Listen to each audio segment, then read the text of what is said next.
Facebook is going the Myspace route. Hey, it's Prince of Queens, and I knew it would happen eventually, but I guess the straw that will break the camel's back might just be about to land.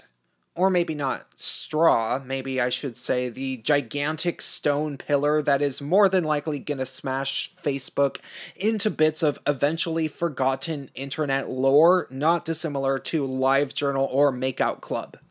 Yes, in case you have been living under some sort of internet rock, Facebook, which is a company that anybody who wasn't a paid Hillary Clinton campaigner can testify was already up to no good in terms of unethical practices with a political agenda, Facebook had some rather shocking news released about it this week. You see, some gay guy with pink hair that I guess was really smart just leaked to the press this week that he was involved with data collection for some company called Cambridge Analytica. Cambridge Analytica mines people's personal information from social media in order to help design advertising and other such things that will be appealing to those people. And often they gather people's data rather unethically. This company creates psychological profiles about what people are interested in based on what they share, and then using those psychological profiles, people can craft news stories and I think even memes based around what would be generally appealing to both the voting populace and the movers and the shakers of the internet. And sometimes maybe they even make news stories that aren't entirely true or are completely false. Eventually, this company, Cambridge Analytica, worked a deal with Steve Bannon, and then also there is talk about some Russian oil billionaire who supposedly ended up working with this company. So long story short, presumably everybody that uses Facebook has potentially had their own posting and liking patterns harvested and used to potentially manipulate them by somebody or other. This would be super creepy to me, of course, if it weren't for the fact that we already know that the DNC was doing the same exact thing, but working with Zuckerberg directly, as it was plainly evident that the site was completely biased in favor of Hillary Clinton. Only, maybe they simply weren't so good at it as the Trump campaign was this round. Regardless, this spying thing is a shame, I hate it, and I have spent a lot of time on Facebook, and I don't like the possibility of my data being used against me to create biased or fake news stories that will manipulate me. But then I have to remember that I started noticing that it was pretty obvious that everybody was lying to us all the time. I mean, news outlets were lying a lot. So I just started diligently fact-checking everything years ago, which is all we ever really can do. The end. Regardless, since this data collection was used to elect Trump, people are finally completely pissed. Sure, conservative and non-Hillary Clinton supporting Americans were already pissed, and for good reason, regarding the way Facebook was dicking them around and zucking them for, I don't know, calling feminists bullies, like I got zucked for 30 days for saying. So Facebook was already losing public support and money. But now, of course, now that the mainstream left realizes finally that Facebook does crappy things to its users and that their info can be used in ways that they don't want, and that all of this is entirely political, well, the masses are livid. Facebook stock prices dropped by $50 billion, and there's a class action lawsuit being filed against the company from shareholders. Well, looks like the party is over. Game over, man! And let me tell you, the party that Facebook was not all that great of a party. It was actually rather manipulative, unnecessarily addictive, and paranoia-inducing, to the point where I wonder if people should call 20-something aged millennials Generation Facebook. But let's remember, this has all happened before, and it will all happen again, as the saying goes. So I'm glad. See, I remember when the original thumbnail-oriented collect-your-friends-like Pokemon social networking site came into being. It was called Friendster. not so cleverly based off of Napster, the music sharing site. Friendster was something that I used back when I lived in New York City around maybe 2002 through 2005, and it seemed as if only people in places like New York, LA, San Francisco, and other big tech-savvy places actually were on the site. And back then, if you broke 100 friends, you were a boss, and everybody wanted to talk to you at all the in-person parties people still frequently went to. That, or they were too afraid to say anything to you because you were dazzlingly witty online and super, super pretty in person to boot.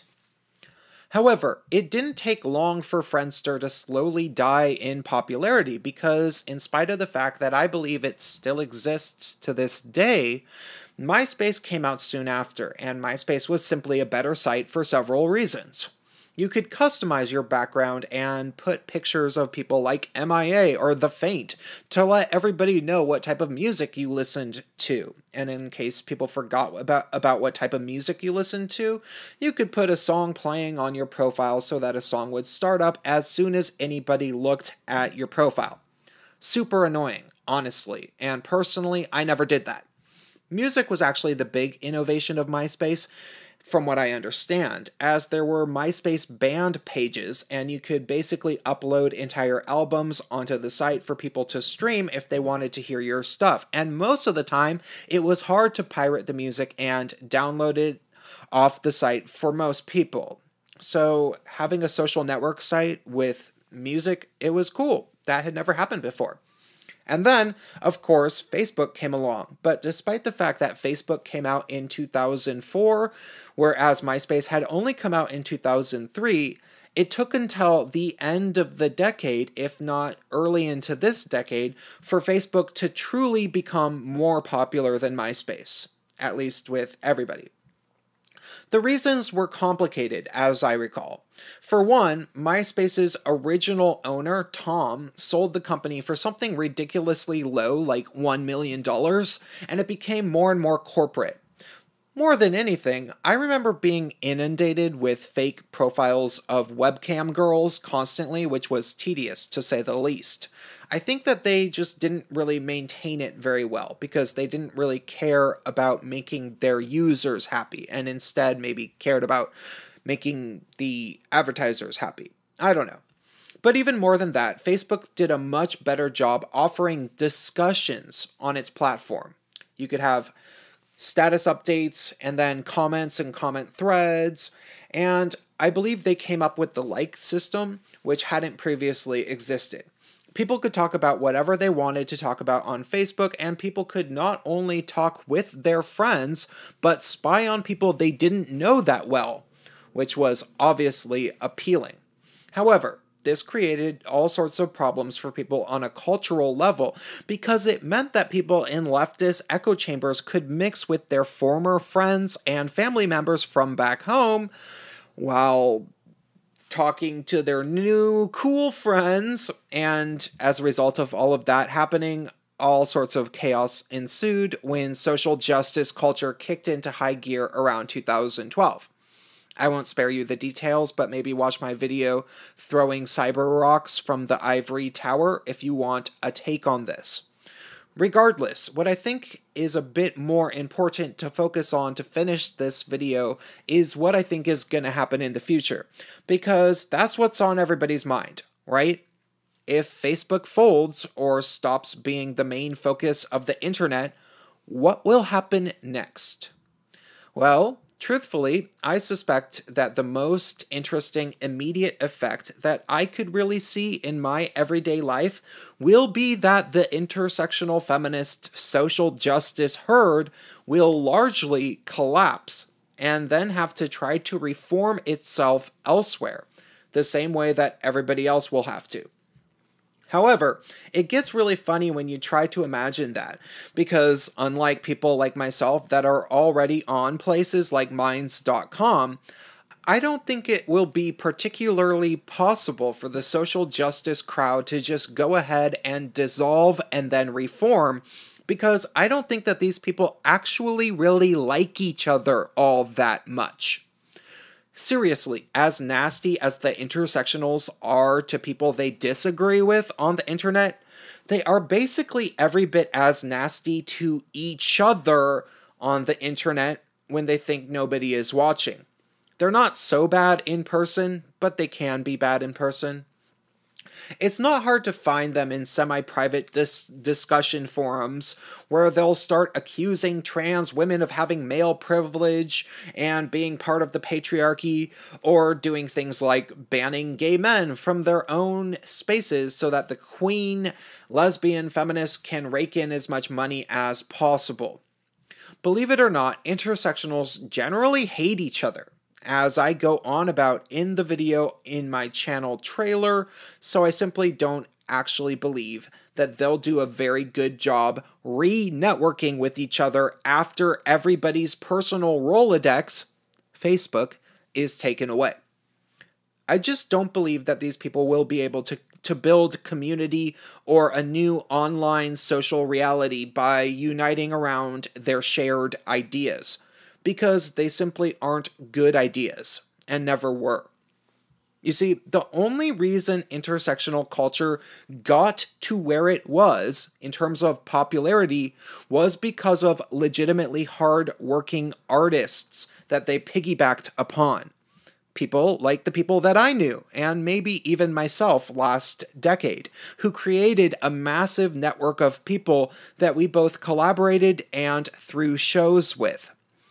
We were incredibly diverse, simply because it made for more interesting artistic endeavors and social realities, not because we were trying to overthrow Western civilization. And it was only after we created a massive bed of culture in various urban meccas that the intersectionals were able to come along and basically take over, holding everybody talented hostage.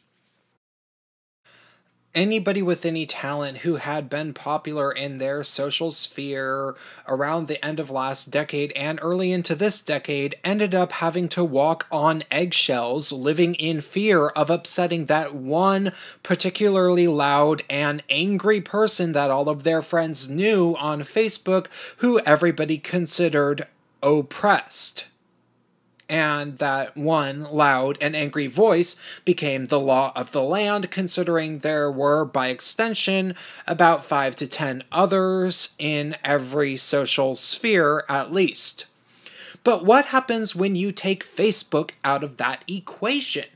What happens when everybody's personal Rolodex is gone and nobody is friends with that one person who is the most well-known for calling everybody racist, trans-misogynists, and literally everybody has to basically start again on a new platform?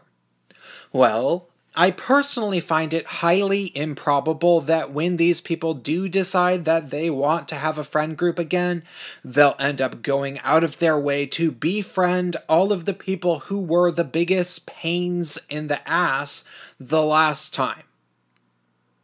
I don't know. Just a hunch. But hey, I have always been consistently amazed by my inability to realize just how stupid people often are. That's all I have to say for this one. If you could maybe donate to me on PayPal or Patreon, times are tight on YouTube. Think a bunch. Think a bunch? Thank you a bunch. That's what I meant.